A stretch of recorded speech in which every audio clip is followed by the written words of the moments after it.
Welcome back, and if this is your first time watching, my name is Brandon and I sell men's clothing on eBay. This is day 93 of the What Sold series where I show you my daily eBay sales. And at the end of the video, I'll go over my net profit for the day.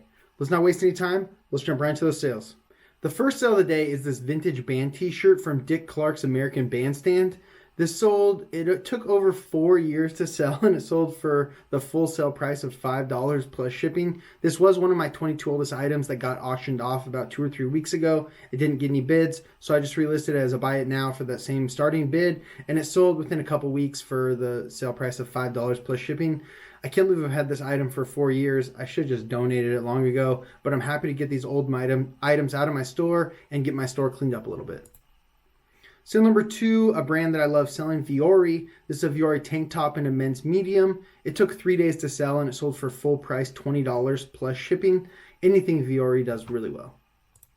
Sale number 3 was this Tommy Bahama Hawaiian shirt in a men's XL. It did have some flaws on it, so I did price it pretty low, and then it hit the 25% off sale. So it sold in 3 months for that sale price of $6 plus shipping.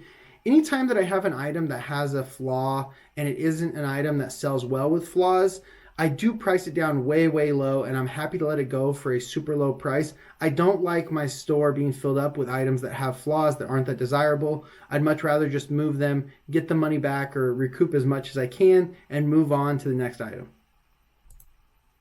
So number 4 was a Lululemon shirt in a men's medium. This was a long sleeve one. It sold in 5 days for full price $25 plus shipping.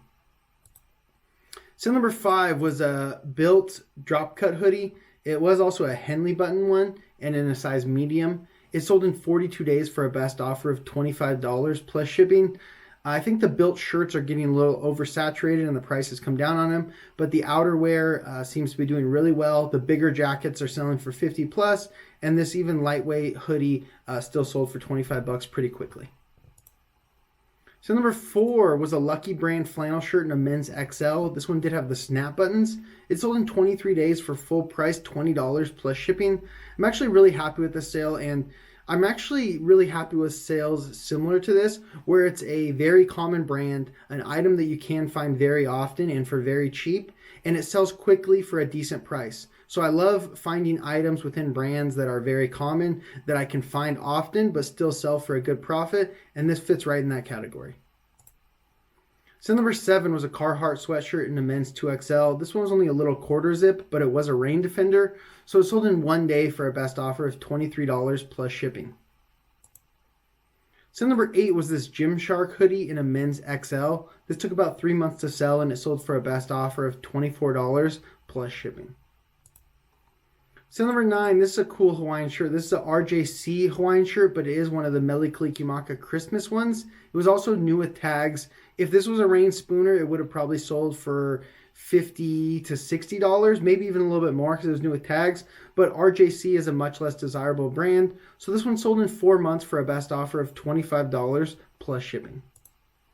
So number 10 was a Johnny O sweatshirt. I think this might be the first time I've sold a sweatshirt like this from them, but this one was in a men's medium. It sold in 3 months for a best offer of $19 plus shipping.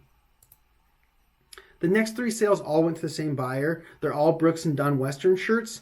This is one of the more expensive ones. It did have lightning on it, and it was in excellent condition. It was only a size medium, though, and it sold in 34 days for a best offer of $48 plus shipping. Here's another one. This one also has lightning on it. It did have a few small flaws on it, so it sold for less. This one also sold in 34 days, but for $35 plus shipping. And like I said, this one also went to that same buyer. And here's the third one to the same buyer, also like a lightning print. I think this one might have also had a few small flaws on it. This one sold in 34 days for a best offer of $30 plus shipping. So those are some great sales. The Brooks & Dunn Western shirts, especially when they have good prints on them like this, sell super well and pretty quickly. Sale number 14 was this Buck Mason flannel shirt in a men's medium. It sold in 3 days for a best offer of $25 plus shipping. The sale price on a lot of the Buck Mason stuff has dropped, but as long as you still price it reasonably, it can still sell really quickly. So number 15 was this Fox Racing jersey in a men's large. This sold in 72 days for the full sale price of $19 plus shipping. I love finding Fox Racing stuff because it usually sells pretty quickly as long as you price it right. The only thing that you do need to check on most Fox Racing stuff is condition. It seems like a lot of the stuff I find from them is very worn out, so just give it a double check and make sure you're not missing too many flaws. Sale number 16 was a Channel 5 News t-shirt. It sold in 5 months for a best offer of $5 plus shipping.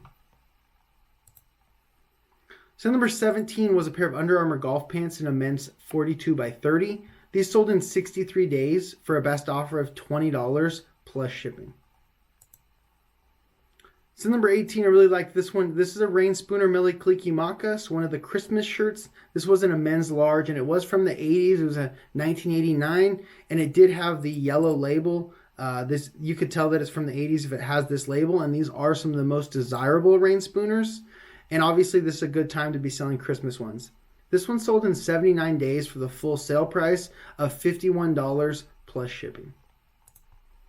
So number 19 was this Dixon flannel shirt, a pretty basic one in a men's 2XL tall. I'll show you guys the tag. This one was called the Bordeaux. Makes sense. It's Bordeaux color.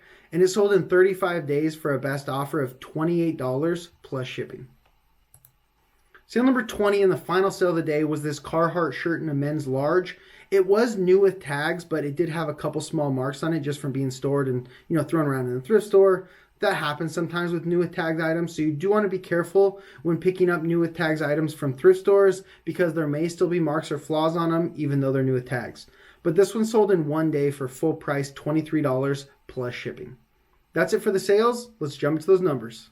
On December 2nd, we sold 20 items for a total gross sales of $641.31, giving us an average sale price of $32.07. Not bad, just a little bit low on the average sale price, but we did sell our full 20 items, so a pretty decent day.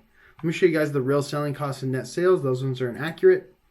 So the selling costs for today were $204.42. The breakdown for that is $77.74 in eBay final value fees, $109.20 in shipping labels, and $17.48 in promoted listing fees. 10 of the 20 sales came via promoted listings. I promote all my items at 5%, and I'm happy to pay those extra fees to get the extra sales. Now, if we take away the selling costs and the taxes and fees collected by eBay away from the gross sales amount, it's going to give us our net sales for the day of $406.31. We still need to take away our cost of goods. Our new average cost of goods for this month is $12.35 per item. So for 20 items, that's $247. If we take that $247 away from the net sales, that's going to give us our net profit for the day of $159.31. A little bit low on the net profit for the number of items that we sold.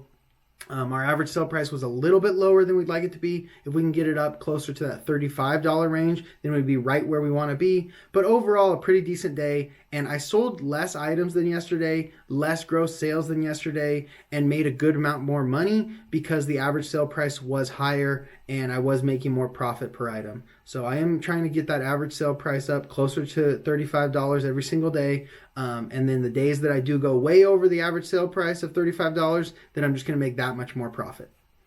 Thank you guys so much for watching. That's all I have for you guys today. I'll see you tomorrow for day 94 of the What Sold series. Peace.